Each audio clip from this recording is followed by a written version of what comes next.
জয় নিতাই, জয় শ্রী রাধেশ্যাম। শ্রীমদ্ ভাগবত গীতার অভ্যাস যোগ আমরা শ্রবণ করছি। তো কালকে 40 নম্বর অবধি আমরা শ্রবণ করেছিলাম। আজকে 41 নম্বর শ্লোক থেকে আমরা শ্রবণ করব। যোগভ্রষ্ট ব্যক্তি মৃত্যুর পর বহু বৎসর পুণ্য লোকে বাস করিয়া পরজন্মে ধনীর ঘরে জন্মগ্রহণ করে।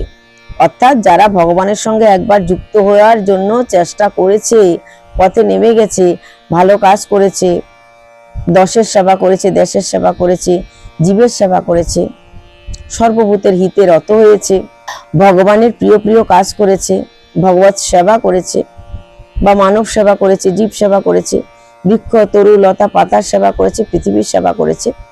তো এই ধরনের যারা সর্বভূতের হিতে রত হয়েছে অথবা ভগবানের সঙ্গে যুক্ত হতে চেয়েছে, সেই ধরনের ব্যক্তি কি করবে? মৃত্যুর পর বহু বৎসর সে পুণ্য ফলটা সে ভোগ করবে। হয়তো সে রামের ভক্ত হলে শাকের ধামে যাবে, কৃষ্ণ ভক্ত হলে বৈকুণ্ঠে যাবে, কিংবা আরো বেশি যদি ভালো হয় তো আরো বেশি ভালো লোকে যাবে, কিংবা অল্প পুণ্য হলো স্বর্গে গেল। ব্রহ্ম দেবতার উপাসক তো ব্রহ্মলোকে যাবে, শিবের উপাসক তারা শিবলোকে যাবে, বা চন্দ্র দেবতাকে যারা খুব বেশি পূজা করে ভালোবাসে চন্দ্রলোকে যাবে, সূর্যলোকের উপাসক সূর্যলোকে যাবে। তো এরা বিভিন্ন লোকে গিয়ে যার যার প্রারব্ধ অনুযায়ী বিভিন্ন লোকে যাবেন এবং পুণ্যফল ভোগ করবেন। অনেক দিন পুণ্যফল ভোগ করা হয়ে গেল, তারপর কি করবে? সমস্ত পুণ্য যখন ভোগ হয়ে গেল, তাকে আবার পৃথিবীতে পাঠাবেন ভগবান। তাকে সেই জীবাত্মাটাকে, যাকে আমরা সূক্ষ্ম দেহ বলছি, সেই সূক্ষ্ম দেহটাকে, মানব দেহ তো এখানেই নষ্ট হয়ে গেছে, তাই সেই সূক্ষ্ম দেহটাকে আবার পৃথিবীতে পাঠাবেন। কার ঘরে জন্ম দিবেন? আত্মা জন্মে না, মরে না, কেবল প্রকট হয়, আবির্ভাব হয়। তেমনি আত্মাটাকে কি করবে? আবার সেই জীবাত্মাটাকে কোনো একটা শরীরের ভিতরে ঢুকিয়ে দেবে। কোনো ধনীর গৃহে তার জন্ম হবে, কোনো বড় ভক্তের গৃহে তার জন্ম হবে। তাই এখানে বলছে বহু বছর পুণ্য ফল সে ভোগ করার পরে সে কি করবে? পরবর্তী জন্মে ধনীর ঘরে জন্মগ্রহণ করবে। অথবা সেই যোগভ্রষ্ট ব্যক্তি পুণ্য বলে জ্ঞানী যোগীর ঘরেও জন্মগ্রহণ করিয়া থাকেন। ভগবানকে সেই জন্মে হয়তো পায়নি, কাছাকাছি গেছে, কিন্তু এবার পরের জন্ম পেলে আবার সে আরো ছোটবেলা থেকে ভজন করবে, আরো তাড়াতাড়ি ভজন করবে। যেরকম ধ্রুবজি মহারাজ, প্রহ্লাদ মহারাজ, এরা কত অল্প বয়স থেকে ভজন করেছে, কেননা আগের জন্মে প্রারব্ধ ভালো ছিল। আগের জন্মে তারা ভগবানকে পাওয়ার জন্য অনেক অনেক অনেক বছর তপস্যা করেছে, যোগ সাধন করেছে। এবার যখন তাদের অনেক বেশি যোগ সাধন হয়ে গেছে, ভগবানকে পাওয়ার যে রাস্তাটা অতিক্রম করে খুব কাছাকাছি চলে এসছে। ধরুন আপনার 100 কিলোমিটারের একটা রাস্তা, 100 কিলোমিটার আপনাকে যেতে হবে। একটা প্রতিযোগিতা হচ্ছে বা কোনো একটা, ধরুন একটা কাজ আপনাকে দেওয়া হয়েছে, 100 কিলোমিটার পরে আপনাকে ওখানে একটা, ধরুন শ্রীমদ্ ভাগবত গীতা,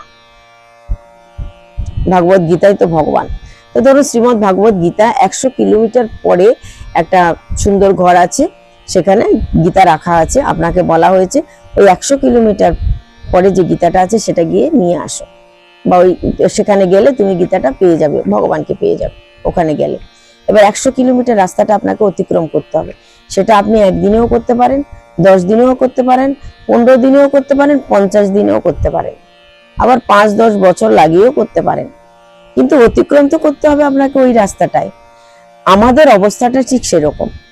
ভগবানের কাছে পৌঁছাতে গেলে এই রাস্তাটা আমাকে অতিক্রম করতে হবে যে কোনো প্রকারে। ওই অতিক্রম যে করব, সেটা আমি 1 জন্মে করব কি 5 জন্মে করব কি 10 জন্মে করব, আমার উপর। তাই যারা ভগবানের কাছাকাছি, ওই 100 কিলোমিটার রাস্তাটা হয়তো সে 99 কিলোমিটার চলে গেছে, আর 100 কিলোমিটারে যাওয়ার জন্য 1 কিলোমিটার বাকি আছে, তাহলে খুব অল্প সময় বাকি আছে, জন্মগ্রহণ করবে আর ভগবত প্রাপ্তি হয়ে যাবে। হয়তো 5 কিলোমিটার বাকি আছে, জন্মগ্রহণ করবে, 10-12 বছরের ভিতরে ভগবানকে প্রাপ্তি হয়ে যাবে। ধ্রুবজি মহারাজ, প্রহ্লাদজি মহারাজ তার উদাহরণ। তারা আগের জন্মে পথটাকে একদম গুছিয়ে সুন্দর করে এগিয়ে গেছেন, অল্প কিছু বাকি ছিল, তা অল্প বয়সে ভগবানকে পেয়ে গেলেন। রাস্তাটা তাদের অল্প বাকি ছিল, আর আমার আপনার অনেক বাকি। কত বাকি সে নিজেই জানি না আমরা।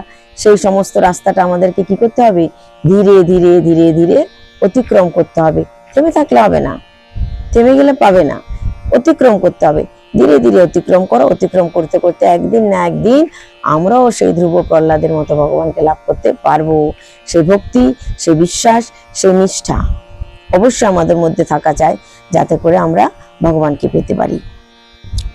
তাই পুণ্যবান কোনো জ্ঞানীগুণীর ঘরে জন্মগ্রহণ করার পর সে তাড়াতাড়ি ভগবানকে পাওয়ার জন্য চেষ্টা চালিয়ে যায়। বাবা মা অনুপ্রেরণা দেয়, মা গর্ভ থাকাকালীন অবস্থায় ভজন সাধন শুরু করে, যাতে বাচ্চাও গর্ভ থেকে ভজন সাধন শুরু করতে পারে। অথবা সেই যোগভ্রষ্ট ব্যক্তি পুণ্য বলে জ্ঞান যোগীর ঘরেও জন্মগ্রহণ করতে পারে, সে জ্ঞানীর ঘরে, যোগীর ঘরে জন্মগ্রহণ করতে পারে। সেই ব্যক্তি পূর্ব জন্মের জ্ঞানের বলে পুনরায় মুক্তির জন্য চেষ্টা করে।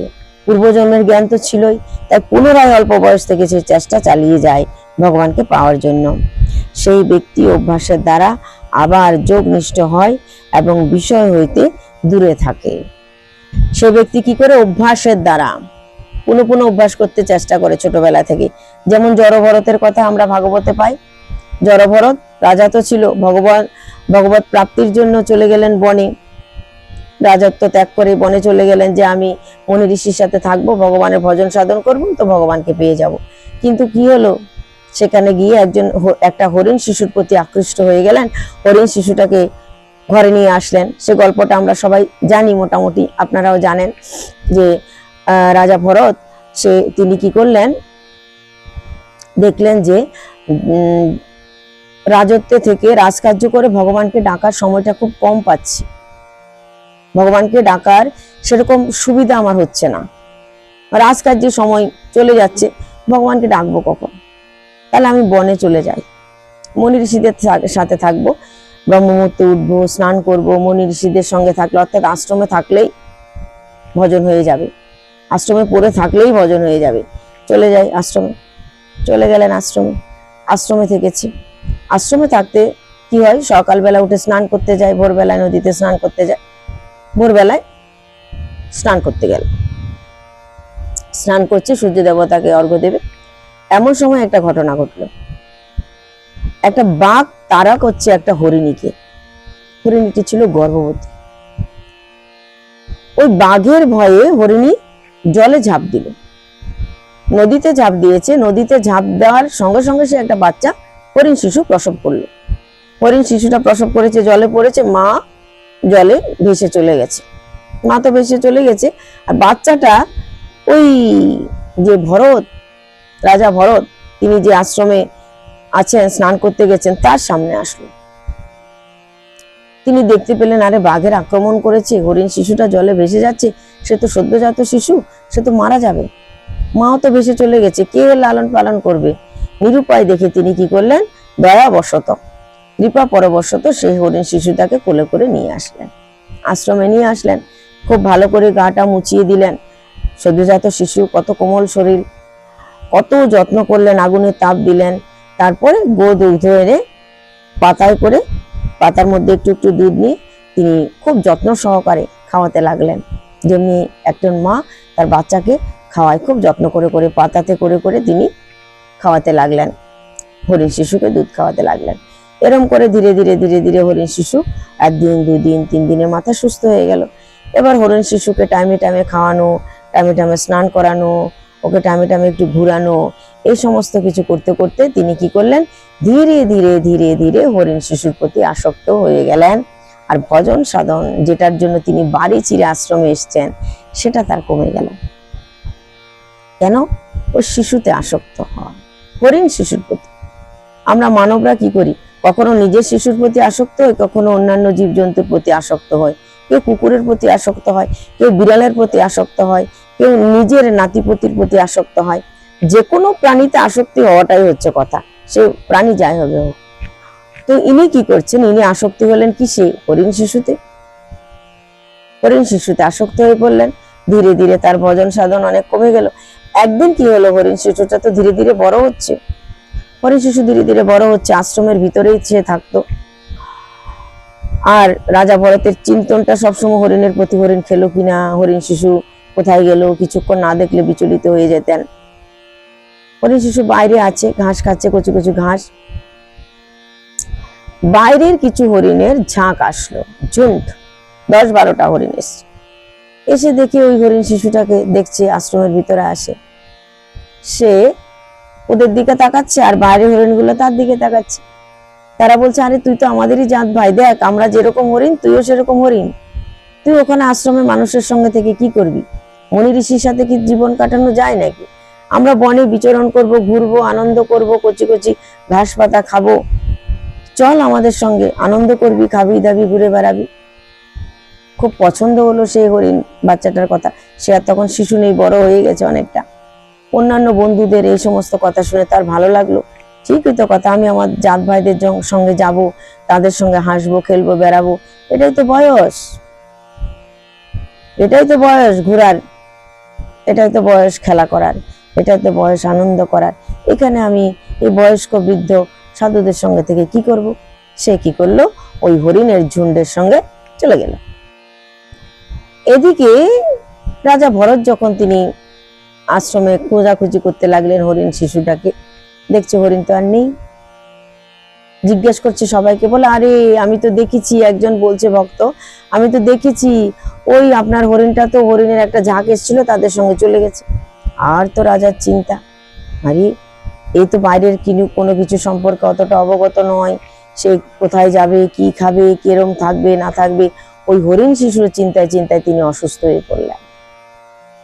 হরিণের চিন্তা করতে করতে অসুস্থ হয়ে পড়লেন, এত অসুস্থ হয়ে গেল মৃত্যু পথে পতিত হলো। কিন্তু মৃত্যু সময়ে তিনি ওই হরিণের চিন্তাই করে গেছেন, হায় আমার হরিণ শিশু, এত যত্ন করে তোকে মানুষ করলাম, তুই আমায় ছেড়ে চলে গেলি। জানি না তুই কেমন আছিস, জানি না তুই কি খেয়েছিস, বৃষ্টিতে ভিজিস নিতেও, বাঘে তোকে খেয়ে নেয়নি তো, কেমন আছে হরিণ শিশু। ওই হরিণের চিন্তা করতে করতে করতে করতে রাজা ভরত দেহত্যাগ করলেন। পরবর্তী জীবন তিনি কিসের পেলেন? হরিণের। পরবর্তী জীবনে তিনি হরিণ রূপে জন্মগ্রহণ করলেন, কিন্তু আগের জন্মের স্মৃতি ছিল তার মনে। তাই তিনি কি করলেন? আশ্রমেই থাকলেন, কোনো একটা আশ্রমে থেকে গেলেন। সেখানে তিনি সব সময় ভাগবত কথা, হরি কথা, সাধুসঙ্গ করতেন। যখন তার মৃত্যুর সময় আসলো ওই হরিণ দেহের, তখন তিনি গণ্ডকী নদীতে গিয়ে হাঁটু জলে দাঁড়িয়ে দেহত্যাগ করলেন। গণ্ডকী নদীতে দাঁড়িয়ে, হাঁটু জলে দাঁড়িয়ে তিনি যখন ভগবত চিন্তা করতে করতে দেহত্যাগ করলেন, পরের জন্মে তিনি আবার মানব দেহ পেলেন এক ব্রাহ্মণের ঘরে, ব্রাহ্মণ শরীরের ঘরে মানব দেহ পেলেন। সেই জন্মে তার নাম হলো জড়ভরত। কেন? তিনি কথা বলতেন না, তিনি নিজের মনে নিজের চিন্তায় থাকতেন, ভগবত চিন্তায় থাকতেন। একটু সময় আর নষ্ট করা যাবে না। রাজা ছিলাম, বনে এসছি ভজন করতে, কিন্তু কি হলো, হরিণ দেহ পেয়ে গেলাম, এবার আবার ভগবত কৃপায় মানব দেহ পেয়েছি, তাই এই জন্মেই ভগবানকে পাওয়ার চেষ্টা করব, আর জন্মটাকে বৃথা আমি যেতে দেব না। তাই বলছে, এরম ভাবে তারা চেষ্টা করে যায়। তাই তারা বাইরের জগতের কাছে অপরিচিত বলে মনে হয়। বাইরের জগৎ সংসার তাদেরকে পাগল ভাবে, মূর্খ ভাবে, জড় ভাবে, বধির ভাবে, কিন্তু আসলে তারা ভিতরে পরম জ্ঞানী। তারা নিজেকে নিজে অনুধাবন করে ভগবত প্রাপ্তির জন্য চেষ্টা করে। তাই বলছে, সেই ব্যক্তি অভ্যাসের দ্বারা আবার যোগ নিষ্ঠ হয় এবং বিষয় হইতে দূরে থাকে। যেমনি জড়ভারত বিষয় থেকে দূরে থেকেছে, বাবা তাকে কতবার চেয়েছে পুজো পাঠ শিখাতে, ব্রাহ্মণের ছেলে পুজো পাঠ কর, কিন্তু তিনি লেখাপড়া শিখলেন না, পুজো পাঠ করলেন না। পুজো পাঠ করলে, লেখাপড়া শিখলে, আর একটু ভালো ভালো কাজ করলে তখন বলবে বিয়ে করিয়ে দাও, সংসার হোক, ছেলে মেয়ে মানুষ করুক, এই করতে করতে যাবে। তার থেকে আমি কোনো কিছু করব না, না পুজো পাঠ করব, না বিদ্যা শিক্ষা অর্জন করব। বিদ্যা তো কুটকুট করে ভরাই আছে আগের জন্ম থেকে, তাই আমি কিছুই করব না, আমি কেবল যোগ অভ্যাস করে যাব, মনে মনে করে যাব। ভিতরে কি ভজন করছি, লোক দেখানো ভজনের তো দরকার নাই, ভিতরে কি ভজন করছি সেটা আসল কথা। তাই ভজনীয় দুই রকমের আছে। কেউ বাইরের জগৎকে খুব দেখিয়ে বাইরে বেরোচ্ছে, অমনি মালা করছে, অমনি তিলক করছে, খুব লোক দেখানো। ওই লোক দেখানো ভজনের কোনো প্রয়োজন নেই। অন্তরাত্মায় কি ভজন হচ্ছে সেটা হচ্ছে আসল কথা। তা কিছু ব্যক্তি বাইরের জগতের কাছে ভজনীয় সাজার জন্য বাইরের বেশভূষা, আবরণ, মালা জপ নিয়ে খুব তৎপর থাকে, এই মালা করছে, মালা করছে। আবার কিছু ব্যক্তি আছে এরকম, দেখবে তারা বাইরের জগতের কাছে খুব যেন অপরিচিত, খুব যেন ভগবানের থেকে দূরে আছে, কিন্তু নিজের অন্তরাত্মায় খুব ভজন করছে, যেটা বাইরের জগতের লোক বুঝতেও পারে না। তেমনি একজন হচ্ছে এই জড়ভারত, যাকে বাইরের লোক বুঝতেই পারতো না। যে তিনি একজন বড় মাপের ভজনিয়া। রাজা রঘুগণকে জ্ঞান দেওয়ার আগে কেউ বুঝতেই পারেনি তিনি কত বড় জ্ঞানী, তিনি কত বড় পণ্ডিত। সর্বভূতে তিনি ভগবানকে দর্শন করেন, সমস্ত পশু পাখির ভিতরে ভগবানকে দর্শন করেন। তো সমস্ত জীবজগৎটাকে তিনি একত্র করতে চেয়েছিলেন এবং সবার ভিতরে ভগবানকে দর্শন করেছিলেন। তাই তো তিনি গেয়ে উঠেছিলেন, রামজি কি চিড়িয়া রামজি কি ক্ষেত, খাও খাও চিড়িয়া ভরে ভরে পেট। আসুন আবার গীতায় ফিরে আসি। তো এইটাই বলতে চেয়েছেন যে অভ্যাসের দ্বারা অল্প বয়স থেকেই ভগবানকে পাওয়ার জন্য চেষ্টা করেন। এইভাবে বহু জন্ম সাধন করিয়া তিনি পাপ মুক্ত হইয়া সাধনায় সিদ্ধি লাভ করত মুখ্য প্রাপ্ত হন। এইভাবে তারা কি করে যোগ সাধনা করে, সিদ্ধি লাভ করে এবং ভগবানকে প্রাপ্ত হয়ে যায়। হে অর্জুন, যোগী ব্যক্তি মুনি জ্ঞানী ও কর্মী অপেক্ষা বড়, অতএব তুমি যোগ অবলম্বন করো। তাহলে যোগ অবলম্বন করার জন্য বলছে ভগবান শ্রীকৃষ্ণ অর্জুনকে, কেননা মুনি জ্ঞানী কর্মী অপেক্ষা বড় যোগী। যে মদগত চিত্ত হইয়া আমার সেবা করে, আমি তাহাকে শ্রেষ্ঠ যোগী বলিয়া মনে করি। মদগত চিত্ত অর্থাৎ আমাতেই মন প্রাণ অর্পণ করেছে, আমাতেই সবকিছু অর্পণ করে দিয়েছে, পুরো বিশ্ব সংসার আমার চরণে। এইটার অর্থ হচ্ছে মদগত চিত্ত। তা বলছে যে ব্যক্তি মদগত চিত্ত হইয়া আমার সেবা করে, সমস্ত কিছু আমাতে অর্পণ করে দিয়ে আমাকে সেবা করে, আমি তাহাকে শ্রেষ্ঠ যোগী বলিয়া মনে করি। এই হচ্ছে অভ্যাস যোগ নামক 6ষ্ঠ অধ্যায়ের সর্বশেষ 47 নম্বর শ্লোক। আমরা আজকে অভ্যাস যোগের বিশ্রাম করলাম। আরো অনেক কিছু বলার ছিল হয়তো, যেটা বলা হয়নি। পরবর্তীতে আবার যদি কখনো এই অভ্যাস যোগটা পাঠ করে শোনাই তখন আরো অনেক কথা শোনাবো, কারণ এই অভ্যাস যোগটা এতই ভালো লাগে আমার। এখানে যেন বলার আরো অনেক কিছু রয়ে গেছে, হয়তো আরো অনেক কিছু বলার ছিল, আপনাদেরকে অনেক কিছু বোঝানোর ছিল। এই অভ্যাস যোগের মাধ্যমে অতি সহজে আমরা ভগবানকে পেতে পারি। প্রত্যেকদিন তুলসী তলায় একটা প্রদীপ জ্বালান, এটাও কিন্তু অভ্যাস যোগ। প্রত্যেকদিন ভগবানকে একটা প্রণাম করুন, এটাও কিন্তু অভ্যাস যোগ। প্রতিদিন ভগবানের মঙ্গল আরতি দর্শন করুন, এটাও অভ্যাস যোগ। এই একটা অভ্যাসের মধ্যে ভগবানকে আমরা পেতে পারি। তাই অনেক কিছু আরো বলার আছে, কিন্তু সময়ের স্বল্পতার জন্য এখানে বিশ্রাম দিচ্ছি। আজকে এই পর্যন্তই। জয় নিতাই, জয় শ্রী রাধেশ্যাম।